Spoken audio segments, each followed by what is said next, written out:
សួស្តីអ្នកទាំងអស់គ្នាចូលគ្នាជាមួយនឹងអេមីម្នាក់ទៀតហើយណានៅក្នុងរឿងនៅសេរីក្រុងសាំងអានដែលជាភាគទី11មុននឹងចូលដល់សេរីរឿងអេមីក៏សូមតបចំពោះការរអាក់រអួលនិងការចេញរឿងរបស់អេមីផងណាតសេរីរឿងរបស់យើងវិញគឺថ្ងៃបបបាញ់សាច់ក៏បានមកដល់យើងឃើញថាគឺមានក្រុមបន្មុខវិក្រមគឺបានមកដែរព្រះអង្គបានប្រកាសថាដែលរបបបាញ់សាច់បានចិនជាងគេនឹងទទួលបានរង្វាន់ទើស្រីមិនចាំយូរទេក៏បានបោះសាច់ចេញទៅមុនគេទើប្រោះចង់តាមពីខាងក្រៅដែរប្រតែរាជជាតិក៏បានចង់បបួលគាត់ប្រកួតប្រជែងជាមួយនឹងគ្នាទើប្រោះក៏បានប្រកាសប្រថាដែររបស់គាត់គឺមិនទាន់ជាឡើយទេគឺមិនអាចកាន់ធ្នូបានរាជជាតិនិងព្រះអង្គក៏បានប្រមូលមនុស្សចាក់ចេញទៅនិងសាកទៅប្រហារនៅអ៊ូឆឹ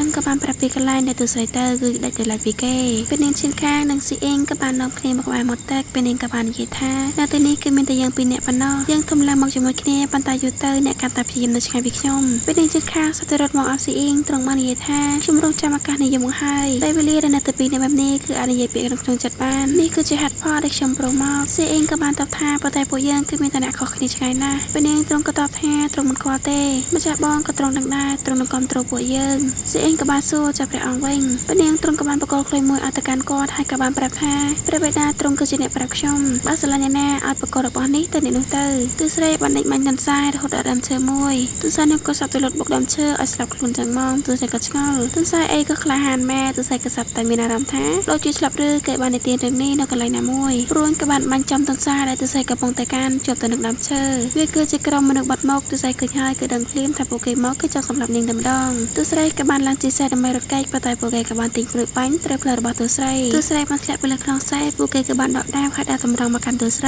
ីសំណាងហើយអ៊ូឆឹងនឹងទូប្រាប់ឲ្យមកដល់អ៊ូឆឹងក៏បានដាក់ព្រួយបាញ់សម្លាប់របស់នោះទូប្រាប់ក៏បានលើកបីទើស្រីហើយក៏បានប្រាប់អ៊ូឆឹងទៅមកកំណែរបស់គាត់ឲ្យសម្លាប់ពួកគេទាំងអស់អ៊ូឆឹងក៏និយាយថាលើហើយនៅខ្ញុំក៏គ្មានជំរឿដែរពួកគេបានបញ្ជាកូនចៅឲ្យតាមខ្សែរបស់ទូប្រាប់ខ្លះនៅសោះខ្លះទេគឺប្រយុទ្ធជាមួយនឹងអ៊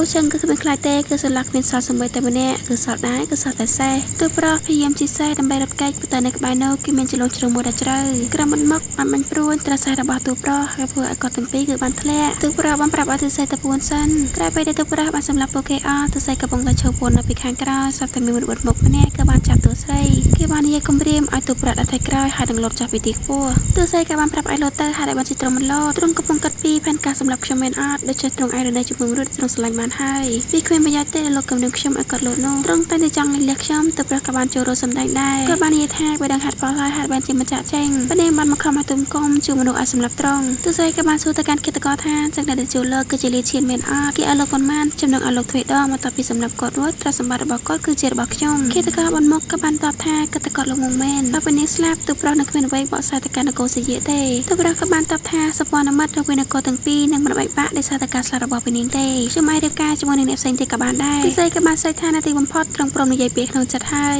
ដើមឈើក៏បានអង្គើទូប្រុសក៏ដឹងហើយថាអ៊ូឆឹងក៏បានមកទើស្រីចាប់ដៃគិតកោបានមកហើយក៏បានប្រែក្បាលរបស់ខ្លួនបោកជាមួយនឹងស្រាមុខរបស់គេឡើងបែកឈាមច្បងអ៊ូឆឹងមកលុតពីខាងលើហើយវាប្រហារគិតកោទើស្រីក៏បានជិះពេលរត់មករកទូប្រុសក៏បានដកដាវសម្រាប់គិតកោបានសម្រេចបន្ទាប់ពីភាពវឹកវរបានស្ងាត់ស្ងាត់ទូប្រុសក៏បានដាក់ព្រួយចេញពីផ្លូវរបស់ទូស្រីទូប្រុសក៏បានប្រាប់ឲ្យទូស្រីសម្រាប់នៅកន្លែងនេះសិនទៅគឺគ្មានអ្នកណាមកទេគាត់គ្រាន់តែរំលងអត់ធម្មតាប៉ុណ្ណោះចាំគាត់ទៅរកថ្នាំដើម្បីព្យាបាលទូស្រីក៏បានប្រាប់ថានាងក៏បានយកថ្នាំមកជាមួយតាទូប្រុសក៏បានសួរនេះបានជាទូស្រីតែដាក់ថ្នាំចាប់ខ្លួនរហូតចឹងក៏បានប្រាប់ទូស្រីថាឬថ្ងៃនេះកុំឲ្យអ្នកដឹងឲ្យសោះជឿគាត់ទៅគាត់នឹងការពារទូស្រីរហូតដល់ទីបំផុតនៅពេលយប់ក៏បានមកដល់បន្ទាប់ពីត្រឡប់មកពីការបោះបាញ់វិញទូប្រុសក៏កំពុងតែឈរមើលសេះព្រះអង្គក៏បានដល់មកត្រង់បានរំលឹកនៅពេលដែលទូប្រុសនៅតូចជាបត់តែតែនៅក្បែរទ្រង់ជាងគេបង្អស់ដោយសារតែទ្រង់បានជឿពាក្យបង្កាច់បង្ខូចទុកឲ្យមេដារបស់ទូប្រុសស្លាប់ដោយអយុត្តិធម៌ពួកទ្រង់ជាឪពុកកូននឹងគ្នាកុំឲ្យហេតុដាក់គ្នាបែបនេះមើលទូប្រុសក៏បានតបថាមេដាស្លាប់ដោយសារតែការបង្កាច់បង្ខូចរបស់មនុស្សសូមមេដាឈប់ទៅខ្លួនឯងទៅព្រះអង្គបាននិយាយថាគាត់សង្កេតឃើញទូស្រីពេលដែលត្រឡប់មកវិញគឺដើមមិនសូវស្រួលសោះទូប្រុសក៏បានតបថាទូស្រីជួយលេងដូចជាកូនក្មេងមានរបួសនៅពេលដែលទៅបោះបាញ់មិនជារឿងធំដុំអីទេព្រះអង្គក៏បានប្រាប់ឲ្យទូប្រុសត្រឡប់ទៅមើលទូស្រីវិញទៅបើថ្ងៃស្អែកទូស្រីនៅតែមិនទាន់ជាគឺមិនចាំបាច់ចូលរួមការបោះបាញ់បន្តទៀតទេសាររឿងពីទី11របស់យើងដែរក៏បានឈានមកដល់ទីបញ្ចប់ទៀតហើយគឺមានតែប៉ុណ្្នឹងឯងអេមីងក៏មិននឹងធ្វើមិនដែរហើយរងចាំជួបអេមីងមួណាម្ដងទៀតនៅវីដេអូក្រោយណាបាយបាយ